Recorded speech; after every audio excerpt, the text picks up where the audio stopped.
तो पहला क्वेश्चन आप लोगों की स्क्रीन पे आ रहा है, आप लोग आंसर बताइएगा। हर क्वेश्चन के लिए केवल आप लोग को 20 सेकंड मिलेंगे, बताएं।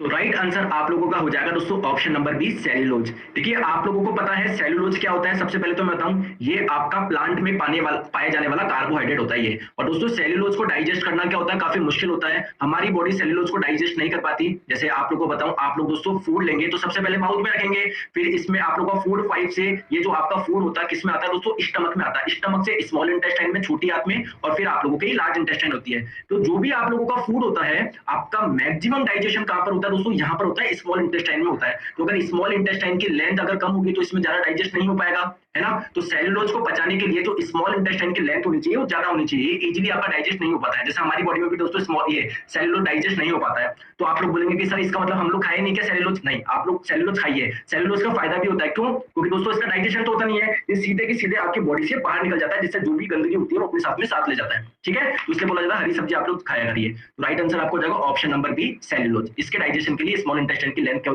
होनी चाहिए, ज्यादा होनी चाहिए। नेक्स्ट क्वेश्चन आप लोगों की स्क्रीन पे आंसर बताएंगे।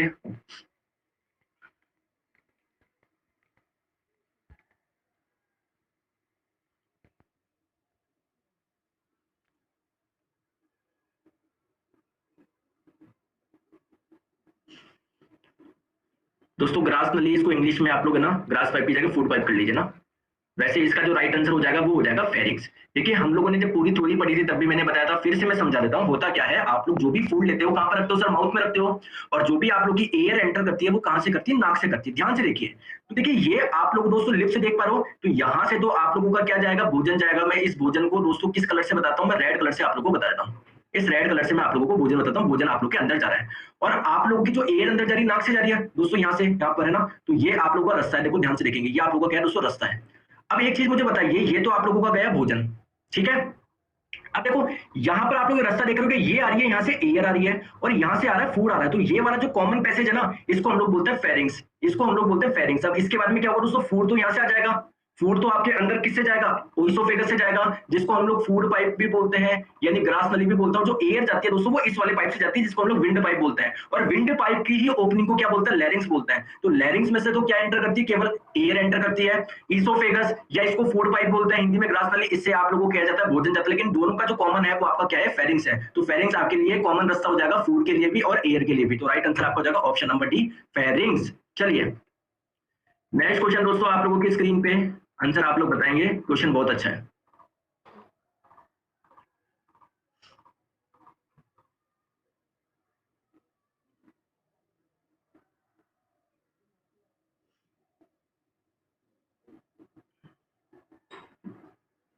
दोस्तों इसको अच्छी तरीके से हम लोग समझते हैं, देखो ध्यान से देखो।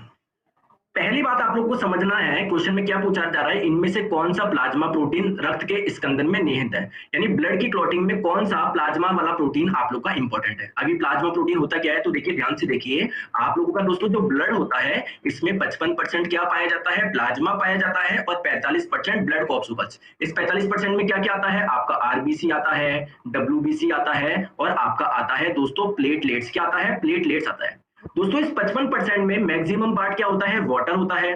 आपका 7% इसमें प्रोटीन होता है। तो अगर आप लोगों से पूछे प्लाज्मा में कौन से प्रोटीन पाए जाते हैं, 4 प्रकार के प्रोटीन पाए जाते हैं, fibrinogen protein, albumin protein, globulin protein और प्रोथ्रोम्बिन प्रोटीन। इन चारों प्रोटीन का कार्य क्या होता है, तो दोस्तों ये ब्लड क्लॉटिंग में हेल्प करते हैं, रक्त का थक्का बनाने में ये मदद करते हैं। अब आप लोग बोलेंगे सर ऑप्शन में तो फाइब्रिनोजन भी था, एल्ब्यूमिन भी था, ग्लोबुलिन भी था, यानी सर आंसर तो बी सी डी सब होना चाहिए, बिल्कुल होना चाहिए। लेकिन आप लोगों का मेजर कौन सा काम करता है प्रोटीन, वो आप लोगों से पूछा गया था। तो आइए समझिए ब्लड क्लॉटिंग किस प्रकार से होती है, बता दूं क्या? चलिए 1 मिनट के लिए चैट खोल देता हूं, जिससे आप लोग पूरी मेरी बात सुन सके।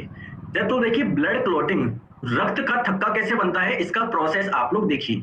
दोस्तों जब आप लोगों को चोट लगती है तो चोट वाली जगह से एक पदार्थ निकलता है जिसको हम लोग बोलते हैं थ्रोम्बोप्लास्टिन।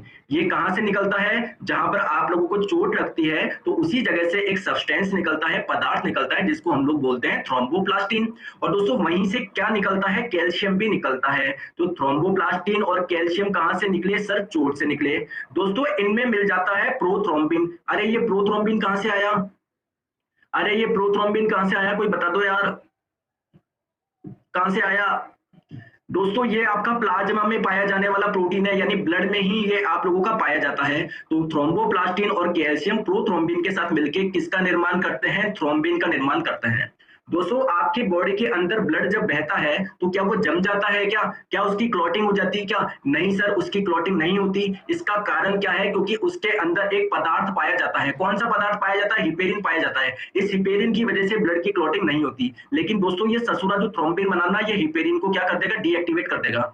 यानी हिपेरिन ब्लड की क्लॉटिंग होने से रोक रहा था, लेकिन ये थ्रोम्बिन आके उस हिपेरिन को ही क्या कर दिया, डीएक्टिवेट कर दिया। चलिए अब दूसरा प्रोसेस क्या होगा दोस्तों, ये जो थ्रोम्बिन का निर्माण होगा ये मिलेगा किससे, फाइब्रिनोजन के साथ में। आइए दोस्तों फाइब्रिनोजन कहां से आ गया, दोस्तों ये फाइब्रिनोजन कहां से आ गया। सर ये भी प्लाज्मा में पाया जाने वाला एक प्रोटीन है। तो जब ये थ्रोम्बिन मिलेगा फाइब्रिनोजन से तो किसका निर्माण करेगा, फाइब्रिन का निर्माण करेगा। सर ये फाइब्रिन क्या होता है दोस्तों, ये एक प्रकार का रेशा होता है। सर समझ में नहीं आया, बताओ, चलो आ जाओ। मान लीजिए दोस्तों ये आप लोगों का पाइप है, इस पाइप में से क्या निकल रहा है, मिल्क निकल रहा है। और इस मिल्क में मान लीजिए छोटी छोटी किशमिश है। आप लोग जानते हो क्या छोटी छोटी किशमिश, किशमिश जानते हो क्या आप लोग, किशमिश क्या होता है, अरे बादाम वगैरह कुछ भी मान लो आप, काजू मान लो, केशू मान लो। तो इस मिल्क में क्या थे, केशू थे। अब दोस्तों आप लोग मुझे बताइए, इन सारे अगर मैं काजू को धागों से बांध दूं तो क्या ये फ्लो हो पाएंगे, क्या नहीं हो पाएंगे। और अगर काजू फ्लो नहीं हो पाएगा तो अंदर का जो गाढ़ा गाढ़ा मिल्क है वो भी बाहर नहीं हो पाएगा। तो दोस्तों ये जो फाइब्रिन है ना, ये जो रेशा, ये जो धागा बना, इसको हम लोग बोल रहे हैं फाइब्रिन। और इसके अंदर जो ब्लड कॉर्पसूकल्स होते हैं, जो प्लेटलेट्स होती है ना, इसमें फंस जाती है, प्लेटलेट्स इसमें फंस जाती है, जिससे ब्लड आपका बाहर नहीं आ पाता। तो आप लोग मुझे बताइए ब्लड की क्लॉटिंग में किस किस का रोल है, ब्लड कॉर्पसूकल्स, कौन से कॉर्पसूकल का, एक तो प्लेटलेट्स का रोल है, और मेन कौन सा आप लोगों का प्रोटीन है जो काम कर रहा है दोस्तों, ये आपका फाइब्रिनोजन प्रोटीन, क्योंकि यही क्या बना रहा है, रेशे बना रहा है। तो सबसे इंपॉर्टेंट कौन सा हो जाएगा दोस्तों, फाइब्रिनोजन प्रोटीन हो जाएगा, जो कि कहां पर पाया जाता है, प्लाज्मा में पाया जाता है। इतने से कॉन्सेप्ट को बताने के लिए मैंने पूरी आपको इतनी सारी चीज बताई, ठीक है। और वैसे मैं आपको बताऊं, ये सारी चीज मैंने जब बायोलॉजी की पूरी थ्योरी पढ़ाई थी तो उसमें मैंने पढ़ाई थी नहीं पढ़ाई थी, बताना जरा। ये सारी चीज मैं आप लोगों को पढ़ा चुका हूं, है ना, इसलिए थ्योरी बहुत इंपॉर्टेंट होती है दोस्तों, हमेशा ध्यान रखेंगे। चलिए क्लास की चैट्स बंद करते हैं, चलते हैं नेक्स्ट क्वेश्चन, आप लोगों की स्क्रीन पे आंसर आप लोग बताएंगे, बताएंगे।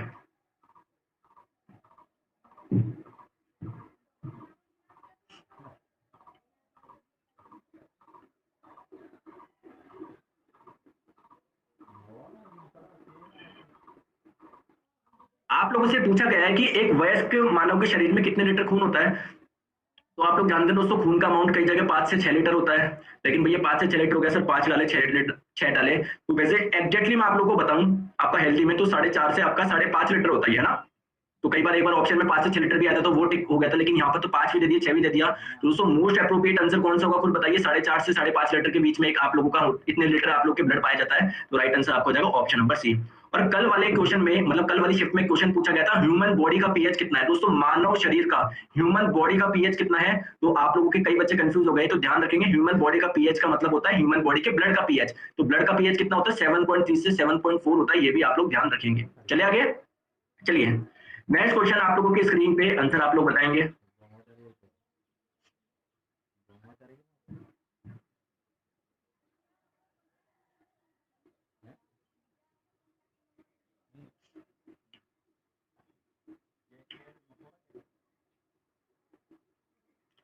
तो बोला जा रहा है कि जो प्लाज्मा है, जो कि ब्लड का एक कंपोनेंट होता है, वो होता क्या है। तो दोस्तों प्लाज्मा क्या होता है, आपका लिक्विड पार्ट होता है, फ्लूइड होता है, द्रव होता है। सर समझ में नहीं आया, आइए समझते हैं। देखिए मैंने आपको बताया कि दोस्तों जो आपका ब्लड होता है उसमें 55% क्या होता है, प्लाज्मा होता है, और 45% होता है ब्लड कॉर्पसूकल्स। सर इसमें क्या क्या आता है, अभी भी मैंने बताया, आरबीसी, डब्ल्यूबीसी और आप लोगों की प्लेटलेट्स, समझ गए। अब इस प्लाज्मा का मैक्सिमम पार्ट क्या है, देखो इसमें प्रोटीन भी है, कुछ ग्लूकोज भी है, मिनरल्स भी है। मैक्सिमम पार्ट क्या है सर, मैक्सिमम पार्ट इसका वाटर है, इसलिए कौन से स्टेट में होता है, लिक्विड स्टेट में होता है। लिक्विड बोल लीजिए, फ्लूइड बोल लीजिए, तो राइट आंसर आपका ऑप्शन नंबर सी हो जाएगा। आई होप आप लोगों को समझ में आ गया होगा। दोस्तों यहाँ पर एक बहुत छोटी सी बहुत प्यारी सी इंफॉर्मेशन दी हुई है कि 14 जून को वर्ल्ड ब्लड डोनर डे बनाया जाता है, ठीक है। रक्तदान दिवस जो बनाया जाता है अंतरराष्ट्रीय, वो कब मनाया जाता है, 14 जून को बनाया जाता है, ध्यान रखेंगे। नेक्स्ट क्वेश्चन आप लोगों के स्क्रीन पे बहुत अच्छा क्वेश्चन है, ध्यान से आप लोग समझेगा।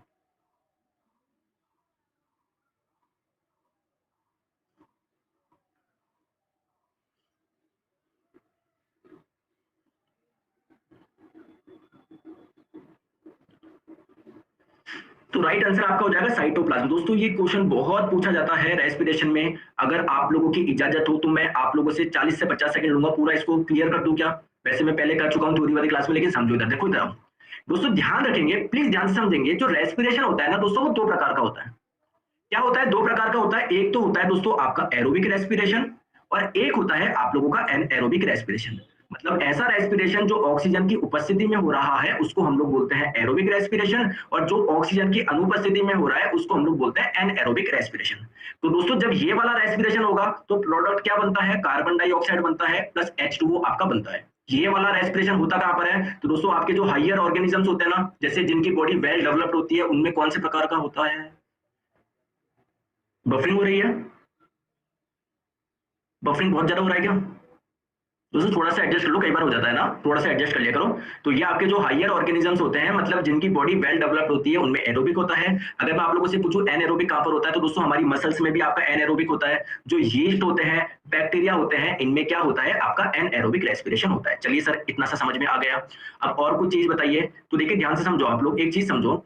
अगर आप लोगों से पूछा जाए कि जो भी रेस्पिरेशन होता है ना, जैसे हमारी बॉडी में जो रेस्पिरेशन हो रहा है, तो वो कितनी स्टेज में होता है? तो ध्यान रखेंगे हमारी बॉडी में जो रेस्पिरेशन होता है वो 3 स्टेज में होता है। पहली स्टेज, दूसरी स्टेज, तीसरी स्टेज। अब होता क्या क्या है रेस्पिरेशन में, आइए हम लोग एक एक को समझते हैं।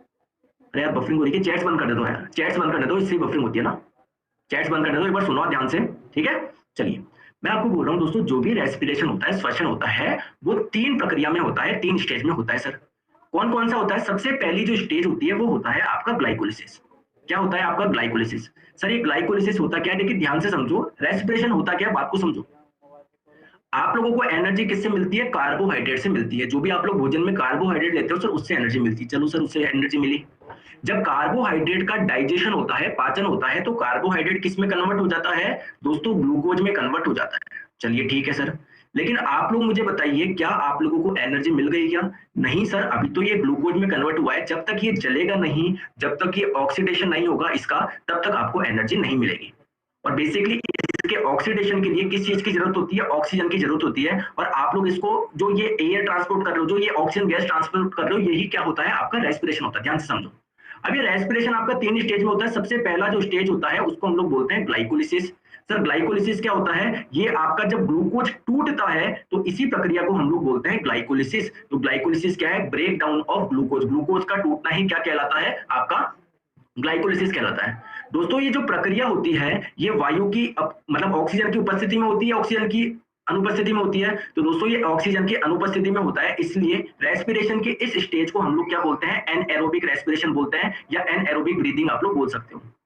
ध्यान रखेंगे दोस्तों, ये जो आपका ग्लूकोज टूटा है वो कहां पर होता है? साइटोप्लाज्म में होता है। अच्छा आपने ये तो बता दिया सर ग्लूकोज टूट रहा है, तो ग्लूकोज टूट के किस में कन्वर्ट होता है दोस्तों? ये आपके होता है पायरुविक एसिड में। ये होता है पायरुविक एसिड में। और ये जो प्रक्रिया होती है वो कहां पर होती है दोस्तों? साइटोप्लाज्म में होती है, कोशिका द्रव्य में होता है। तो आप लोगों से यही क्वेश्चन पूछा गया था कि है ना, ग्लूकोज जो पायरुविक में, या फिर आप लोगों को बोले पायरुविक बोल लो या पायरुविक एसिड बोल लो, तो ये जो टूटता है ग्लूकोज पायरुविक एसिड में, ये प्रक्रिया कहां पर होती है दोस्तों? साइटोप्लाज्म में होती है, कोशिका द्रव्य में होती है। ठीक है, तो सबसे पहले ग्लूकोज आपका पायरुविक एसिड में टूटा, ये प्रक्रिया कहां पर हुई? साइटोप्लाज्म में हुई। इसके बाद में क्या होता है आप लोगों का, जो पायरुवेट होता है या पायरुविक एसिड बोल लो, ये ऑक्सीजन के साथ में मिलकर किसका निर्माण करता है? कार्बन डाइऑक्साइड का प्लस वाटर का निर्माण करता है। इस सेकंड स्टेज को हम लोग बोलते हैं क्रेब्स साइकिल। और ये किसकी प्रक्रिया में हो रहा है? ऑक्सीजन की उपस्थिति में हो रहा है, इसलिए हम लोग इसको क्या बोलते हैं? एरोबिक रेस्पिरेशन इसको बोलते हैं। इसको हम लोग एरोबिक रेस्पिरेशन बोलते हैं ना। और थर्ड स्टेज में क्या होता है दोस्तों? आप लोगों का ये वाली जो होती है माइटोकॉन्ड्रिया में होता है, बस ये ध्यान रखो। तो इसमें जो भी आयंस का निर्माण होता है ना, आयंस का निर्माण होता है सेकंड में, तो उस आयंस का भी क्या हो जाता है? ऑक्सीकरण हो जाता है। इतना सा ध्यान रखेंगे ना। तो मेन बात बस आपको ये ध्यान रखनी है, जो ग्लूकोज आपका पायरुविक एसिड में या पायरुवेट में टूटता है, ये प्रक्रिया आप लोगों की कहां पर होती है? ये होती है साइटोप्लाज्म में, यानी कोशिका द्रव्य में। चलिए दोस्तों नेक्स्ट क्वेश्चन पे चलते हैं। आप लोगों की स्क्रीन पे आंसर आप लोग बताएंगे।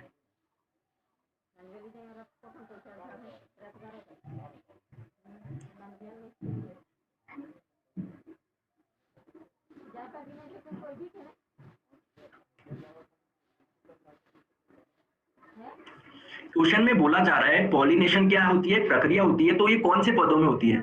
आप लोगों को सभी को पता है पॉलिनेशन क्या है। बेसिकली एक रिप्रोडक्शन का तरीका है प्लांट्स में। तो ये किस तरह के प्लांट्स में होते हैं? ये आपकी होती है एंजियोस्पर्म में।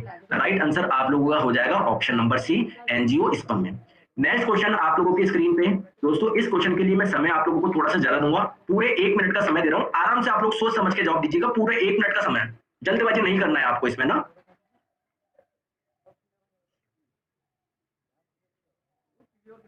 आराम से सोच समझ के जवाब दीजिए।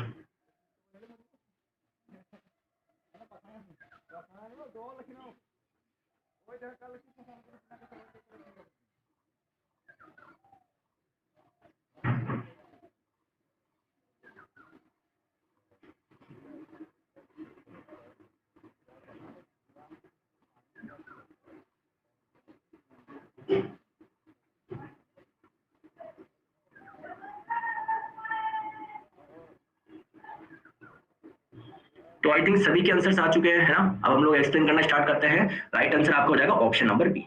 अब देखिए कई बार कंफ्यूज होता है, सर ना मैं समझ नहीं पा रहा ये ए बी, अरे यार मेरे प्यारे दोस्तों ये ए बी सी डी ये तो आपको ऑप्शन दिए हुए हैं, और बहुत से बच्चे बोल रहे हैं सर बी ऑप्शन सही होगा, इसका मतलब वो बोल रहे हैं कि ए 4 से कनेक्ट होगा, बी आपका 1 से कनेक्ट होगा, सी आपका 2 से कनेक्ट होगा, डी आपका 3 से कनेक्ट होगा। आइए देखते हैं।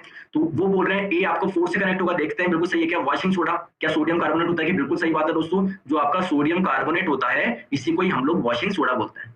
दोस्तों कास्टिक सोडा क्या होता है आप लोगों को पता है, सोडियम हाइड्रोक्साइड को ही कास्टिक सोडा बोला जाता है, यानी दोस्तों बी आपका 1 से कनेक्ट होना चाहिए, बिल्कुल सही बात है सर।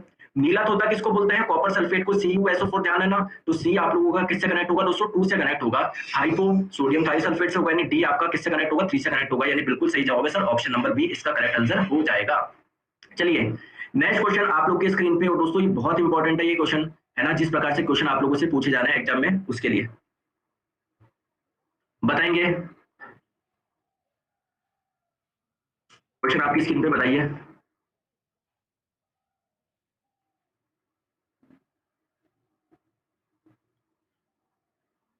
क्वेश्चन में बोला जा रहा है अंतरराष्ट्रीय जैव विविधता दिवस यानी इंटरनेशनल बायोडाइवर्सिटी डे कब मनाया जाता है, तो राइट आंसर इसका आ जाएगा 22 मई option number B.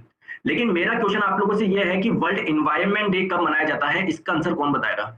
Environment day 5 जून को मनाया जाता है, कितनी बार अभी रिसेंट ईयर्स में आप मतलब रिसेंट शिफ्ट में क्वेश्चन बार बार पूछा जा रहा है एनवायरनमेंट डे की थीम क्या है, थीम क्या है, तो ऑब्वियसली बात है आप लोगों को डे भी पता होना चाहिए। अच्छा मुझे बताइए, आप लोगों को एनवायरनमेंट डे की थीम का तो बहुत जनों को पता है, लेकिन क्या आप लोगों को 2020 की इंटरनेशनल बायोडाइवर्सिटी डे की थीम के बारे में पता है क्या, बताइए। बायोडाइवर्सिटी की थीम पूछा जा सकता है दोस्तों, पूछा जा सकता है। तो अगर बात करें 2020 की बायोडायवर्सिटी की थीम की, तो इसकी जो थीम है वो है our solution are in nature. Our solution are in nature मतलब जो भी हमारे हल है वो इस प्रकृति में ही है। अगर आप लोगों से 2019 की पूछे, क्योंकि आप लोगों को पता है 2018 की थीम पूछ चुका है, 2020 की थीम पूछ चुका है वर्ल्ड एनवायरनमेंट डे की, तो आप लोगों को आप लोगों का जो बायोडाइवर्सिटी डे है उसकी भी आपको थीम पता होनी चाहिए। तो 20 की थीम क्या है, our solution are in nature, 19 की क्या है, our biodiversity, our food, our health, 2018 के भी रख लीजिए celebrating 25 years of action of biodiversity, और 17 का बायोडाइवर्सिटी एंड सस्टेनेबल टूरिज्म। तो आप लोग 4 साल की याद रखो दोस्तों, पूछी जा सकती है, क्योंकि आप लोगों का फेज 1 भी चलेगा, फेज 2 भी चलेगा, फेज 3 भी चलेगा, फेज 4 भी चलेगा, क्वेश्चन वही तो रिपीट होंगे नहीं, समझ रहे हो, तो ये आप लोग ध्यान रखेगा। चलिए चैट्स बंद कर देते हैं, आगे हम लोग चलते हैं नेक्स्ट क्वेश्चन पे। नेक्स्ट क्वेश्चन आप लोगों के स्क्रीन पे, आंसर आप लोग बताएंगे।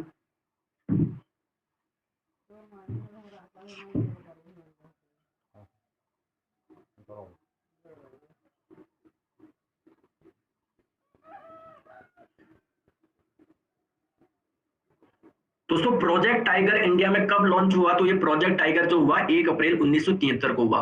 क्या है प्रोजेक्ट टाइगर, तो देश में घटती हुई बाघों की संख्या को बचाने के लिए, देश से बाघों को विलुप्त होने से बचाने के लिए भारत सरकार ने 1 अप्रैल 1973 में एक प्रोजेक्ट टाइगर स्टार्ट करा, और इसकी शुरुआत जो हुई थी दोस्तों उत्तराखंड के कॉर्बेट राष्ट्रीय पार्क से हुई थी ना। आप लोगों से कई बार पूछा जा चुका जिम कॉर्बेट नेशनल पार्क है ना, तो इसी से इसकी शुरुआत हुई थी। तो इसका मकसद क्या था, जो भी आप लोग के बाघ की संख्या कम होती जा रही है उनको बचाना, इसके लिए उन्होंने उसके आसपास में जितने भी पॉपुलेशन रहती थी उनको दूसरी जगह